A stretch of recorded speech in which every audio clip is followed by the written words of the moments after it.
आज की क्लास में हम लोग क्या देखेंगे, पावर फैक्टर देखेंगे। तो बेसिकली आपका पावर फैक्टर क्या होता है, it is a ratio of the ratio of active power to a apparent power in a AC circuit is defined as a power factor, right. उसे हम लोग क्या कहते हैं, पावर फैक्टर कहते हैं। तो जो आपका पावर फैक्टर है ये किसका किसका रेशियो है, एक्टिव पावर का, active power upon apparent power, right. Active power upon apparent power का रेशियो है।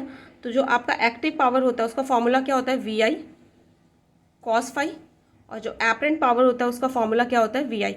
वी आई से वी आई क्या हो जाएगा, कैंसिल आउट होगा, तो क्या बचेगा आपके पास, सिर्फ कॉस फाई। तो जो आपका पावर फैक्टर होगा वो क्या हो जाएगा आपका, cos phi, right. Power factor क्या हो जाएगा आपका, कॉस फाई।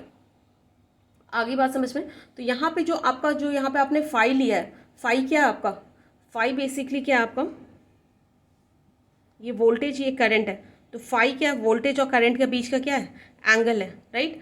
ये जो मान लो कि आपके सर्किट में कोई वोल्टेज होगा और करंट होगा, उन दोनों के बीच का जो एंगल होगा वो क्या कहलाएगा आपका, फाई कहलाएगा, राइट। तो सो पावर फैक्टर क्या होता है कि power factor in AC circuit is also equals to cosine of phase angle between applied voltage and a circuit current, right.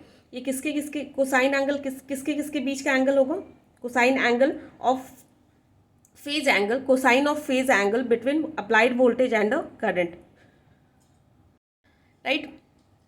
समझ गए आप। तो अगर आपको क्या दिया रहता है, अगर आपके क्वेश्चन में वोल्टेज दिया होगा, वोल्टेज आपको 10 साइन ओमेगा टी दिया है, राइट। और करंट आपका कितना दिया हुआ है, 10 साइन ओमेगा टी प्लस आपका 45 दे रखा है, राइट। तो क्या हो जाएगा, अगर आपको पावर फैक्टर निकालने को कहा जाए तो आप क्या निकालोगे, कॉस फाई क्या हो जाएगा, angle between current and voltage. तो इन दोनों के बीच का एंगल क्या है, यहाँ पे एंगल क्या है आपका 0 डिग्री है, यहाँ पे क्या है आपका 45। तो कितना हो जाएगा, एंगल 45 हो जाएगा। तो कॉस 45 ये कितना आ जाएगा आपका 1/√2। तो पावर फैक्टर कितना हो गया, 1/√2। तो इस तरीके से आप क्या कर सकते हो, पावर फैक्टर निकाल सकते हो, राइट। समझ गए यहाँ तक। तो अब देखो, अब जो आपका पावर फैक्टर होता है, पावर फैक्टर आपने क्या फॉर्मूला निकाला, P equals to cos phi होता है। तो पावर फैक्टर आपका कहाँ से कहाँ तक वैरी करेगा, बताओ। पावर फैक्टर आपका कहाँ से कहाँ तक वैरी करेगा, आपका पावर फैक्टर जो होता है कहाँ से कहाँ तक वैरी करता है, 0 से लेके 1 तक, राइट। जो मैक्सिमम पावर फैक्टर होगा वो कितना होगा, मैक्सिमम पावर फैक्टर क्या हो जाएगा 1, और जो मिनिमम पावर फैक्टर होगा वो क्या हो जाएगा आपका 0, राइट। समझ गए आप यहाँ तक। तो देखो पावर फैक्टर का आपका क्या होता है, 3 तरीके के पावर फैक्टर होते हैं आपके।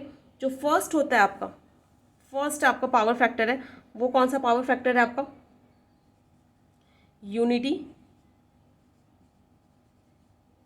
Power factor, right. सेकंड आपका क्या है, लैगिंग पावर फैक्टर, और थर्ड क्या हो जाएगा आपका, लीडिंग पावर फैक्टर, राइट।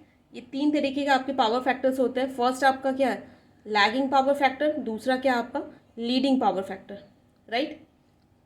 आगे बात समझ में। तो अब देखो सबसे पहले जो हम पावर फैक्टर देखेंगे वो कौन सा देखेंगे हम, unity power factor. Unity power factor कहने का मतलब क्या है, जब आपका पावर फैक्टर क्या हो जाए, यूनिटी हो जाए, मतलब 1 हो जाए, उसे ही हम लोग क्या कहेंगे, यूनिटी पावर फैक्टर कहेंगे, राइट।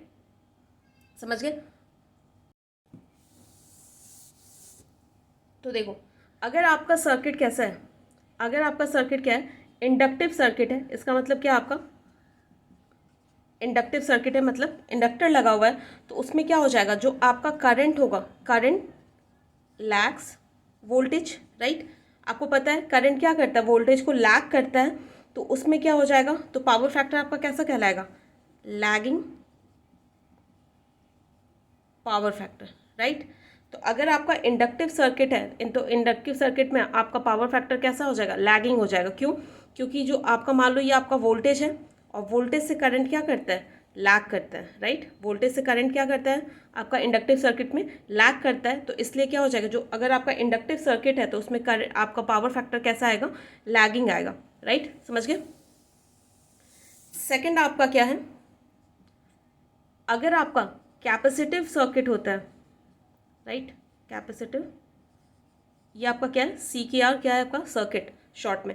तो अगर आपका कैपेसिटिव सर्किट होता है तो उसमें क्या करेगा, जो आपका करंट होगा, राइट, ये क्या आपका current Leeds voltage, right, current क्या करता है, वोल्टेज को क्या करता है, लीड करता है। तो इसलिए जो आपका पावर फैक्टर आएगा उससे कैसा पावर फैक्टर होगा, लीडिंग पावर फैक्टर कहलाएगा, राइट, लीडिंग, क्या कहेगा, लीडिंग पावर फैक्टर, राइट, क्या कहेंगे, लीडिंग पावर फैक्टर, राइट। और बचा आपका कौन सा, बताओ, अब आपका क्या बचा, unity power factor, right. Unity power factor कहने का मतलब क्या है,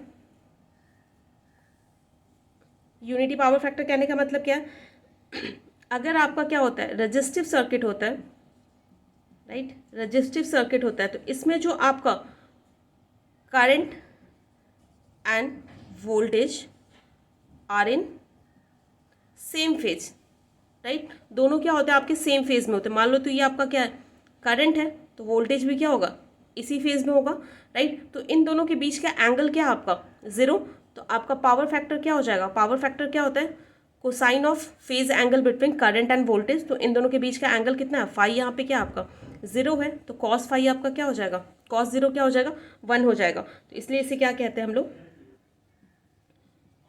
यूनिटी पावर फैक्टर, राइट, इसे क्या कहते हैं हम लोग, यूनिटी पावर फैक्टर। समझ गए यहाँ तक। तो ये था आपका lagging power factor, leading power factor and unity power factor, right. यहाँ तक तो हो गया। उसके बाद मैंने एक पावर फैक्टर का एक और आपको फॉर्मूला बताया था, जब मैंने आपको क्या करवाया था, जब मैंने आर एल और RC सीरीज सर्किट करवाया था, उस वक्त क्या बताया था, R/Z भी होता है। ये कैसे आया था आपका, ये फॉर्मूला आपने कहाँ से डिराइव किया था,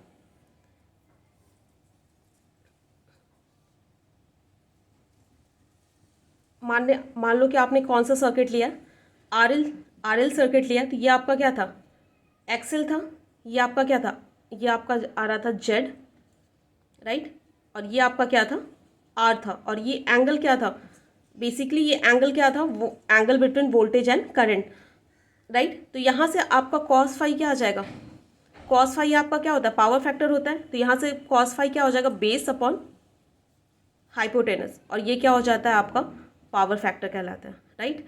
तो पावर फैक्टर का एक और फॉर्मूला होता है R/Z, समझ गए, राइट। तो ये था आपका पावर फैक्टर। उसके बाद हम क्या देखेंगे आपके, कि आपके 3 तरीके के पावर्स होते हैं। First is active, reactive and apparent power, right, active power, reactive power and apparent power.